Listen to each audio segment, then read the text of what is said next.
Bonjour tout le monde! Je suis très excitée d'être ici avec vous, spécialement en personne. J'ai vraiment profité de ce moment parce que c'est une super semaine de convention. Avez-vous appris beaucoup?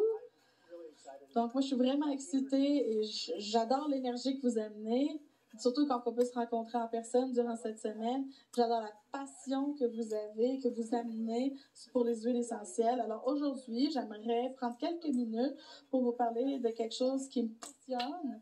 Et ça, c'est la pureté et la qualité des huiles essentielles.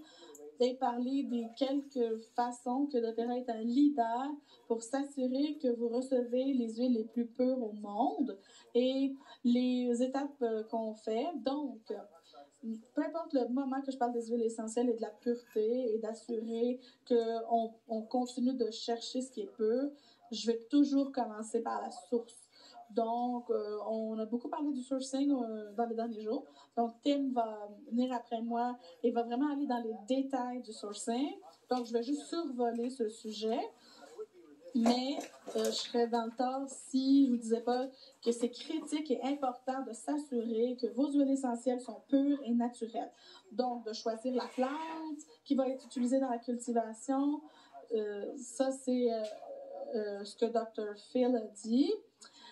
Si vous choisissez le mauvais type de plante, vous allez avoir une chimie complètement différente. Donc, il faut choisir la bonne plante, être capable de cultiver ça de manière appropriée. Donc, avoir les fermiers qui savent comment le faire, comment s'occuper des plantes pour que la plante soit santé et produise la bonne chimie. Donc, qui est attendue de cette plante. Et bien sûr, les personnes qui cueillent ces produits, on doit les supporter, qu'ils font de la bonne façon. Et de les protéger économiquement, mais de protéger aussi la nature. Et la distillation aussi, c'est quelque chose de très important pour produire une huile essentielle de qualité. Tim va tout vous dire ça tantôt pour que doTERRA fait pour vous assurer que la distillation se passe bien. Moi, ce que je veux vous parler, c'est la contamination et l'adulation des huiles essentielles, puis comment on utilise le testing pour s'assurer que chaque huile que vous avez entre les mains est pure. Donc, il y a une différence entre la contamination et l'adulation. La contamination, c'est vraiment pas intentionnel, c'est quelque chose qui était un accident durant la production ou quelque part dans le processus où il y a eu une erreur.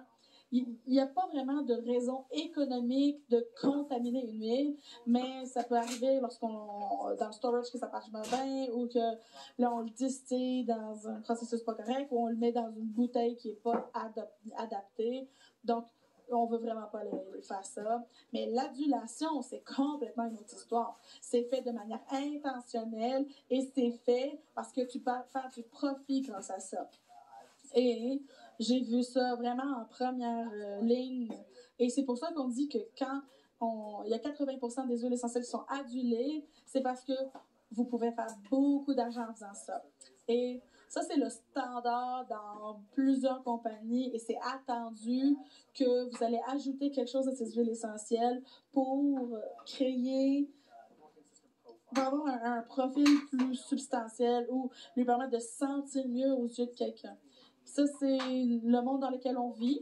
Donc, un des outils qu'on utilise le plus pour détecter les contaminants et l'adulation, c'est le CMS, donc la chromatographie et la spectrométrie. Vous avez déjà entendu parler de ça. Et moi, je vais parler de pourquoi c'est idéal de tester les huiles essentielles et pourquoi c'est efficace, pourquoi on l'utilise si souvent. Donc, GCMS, c'est vraiment, on injecte un échantillon de l'huile qu'on teste et vraiment la séparer en tous ses constituants.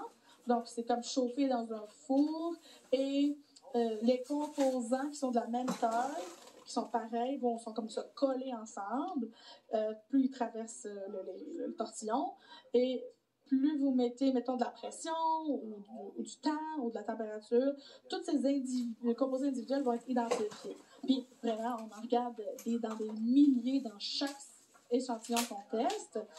Alors, une fois qu'ils sont comme toutes séparés dans la chromatographie, là, ça va à la spectrométrie. Puis c'est lui qui va détecter les composants ionisés et leur masse est identifiée, puis même leur fragmentation.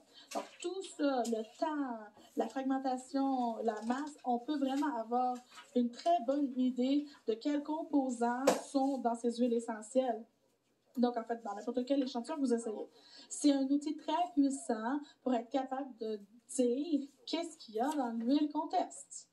Donc, on va parler un petit peu de comment on utilise ceci, puis comment on interprète ces données qu'on reçoit quand on regarde des centaines et des milliers de composantes.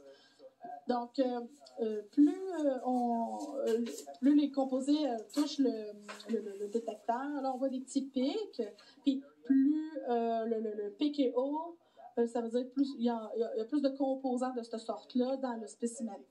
Donc, ça, c'est vraiment une image chromatographique d'échantillons. N'importe quel chimiste qui a de l'expérience peut faire quelque chose comme ça. Mais ce que chaque chimiste ne peut pas faire, c'est d'aller regarder les composants mineurs. Donc, vous savez que les huiles essentielles, c'est des processus composés. Puis quand on regarde ces chromatographes, on a des petits pics qui ressemblent à absolument rien. Mais ça, c'est une indication qu'il y a un composé, puis il va y en avoir une centaine qui sont non identifiés, ou c'est juste des petits blips là, dans la chromatographie. Mais quand on sait qu'est-ce qu'on regarde, on sait quand il y a quelque chose qui n'est pas supposé là. Donc, dans cette image que je vous montre, on vous montre une lavande adulée. Donc, c'est Dr. O qui vous a parlé de ça. La lavande est vraiment communément adulée. Puis, ce qui différencie d'Otera, c'est de dire c'est quand c'est adulé. Donc, ce petit composé est une indication claire que le linalool a été ajouté à cette lavande. Et n'importe quelle détection de ce genre de composant, on le sait qu'il a été changé et va être rejeté complètement. Ça ne va jamais se rendre à vous. C'est un marqueur synthétique. Ça veut dire que ce composé a été synthétisé et n'arrive pas naturellement dans la plante ou dans cette huile de lavande. Donc, si on en parle un petit peu plus, là, on rentre plus profondément dans le côté chimique de la chose. Et voici un exemple. Donc, quand on utilise des procédés chimiques à base de pétrole, c'est très commun parce qu'il y en a tellement vu, on crée la production de la gasoline, puis tout ce qu'on utilise pour nos autos, puis c'est très cheap. Donc, quand on produit des molécules de ça, tu vas pas seulement créer tout ce que tu veux. C'est pour ça qu'on voit des chimiques à base de pétrole partout dans tous les produits. Donc, si on regarde le wintergreen, c'est vraiment une huile unique en soi. Elle a beaucoup de considérations. Elle est plus lourde que l'eau, ce qui n'est pas usuel. Donc, on va voir la séparation et tout ça. Et c'est pour ça qu'elle est une huile un petit peu plus chère que les autres. Donc, ça amène les motivations de créer ça de manière synthétique. Et les compagnies de pétrole sont tellement bons à produire le méthylsalicylate, qui est vraiment le composant majoritaire du wintergreen. Donc, on prend ce phénol, là, on le transforme, ça devient un acide salicylique. Et ça, on l'utilise dans tout, même dans des médicaments, dans des cosmétiques. Vous prenez ça dans un autre processus, puis là, ça vous donne le méthylsalicylate. Vraiment, quasiment pur. Et ce qui constitue la majorité du wintergreen. Et là, quand vous le synthétisez, ce phénol, en acide salicylique, en méthylsalicylate, il y a quand même un petit rejet de tout ça. Ça s'appelle un intermediate diacide. Et ça va se transformer dans ce composant qui n'est pas vraiment connu. Dans la plupart des bibliothèques, ça n'existe pas. Mais l'équipe, donc Dr. Social, son équipe, qui vraiment va chercher ces composants qui indiquent quand un matériel synthétique a été introduit. Donc, cette petite molécule est une indication claire qu'il y a eu une synthétisation artificielle dans un laboratoire, puis c'est pas vraiment venu de la plante. Donc, c'est juste un exemple parmi des centaines qu'on utilise tous les jours pour regarder les huiles essentielles, puis tout indice synthétique, on les rejette complètement. Thank you. Yes. See, fascinating. I love this, and there's so many of these things J'adore ça. Puis il y a tellement de choses qui méritent d'être découvertes. Donc, c'est juste un élément. Il y a d'autres tests qu'on fait, puis c'est vraiment, on le regarde de différentes façons, puis toutes les huiles vont passer à travers beaucoup de processus pour s'assurer qu'ils sont purs et naturels. Puis ça, c'est juste un exemple.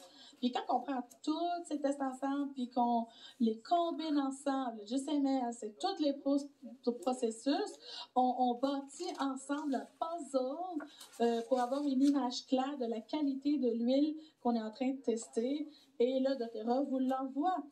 Quand on met tout ça ensemble, on est capable de voir clairement si l'huile qu'on veut est exactement ce qu'on a dans la bouteille. Donc, je sais quand on va regarder tout ça, ça va vous assurer la pureté et je suis très excitée de faire partie de ça. Merci!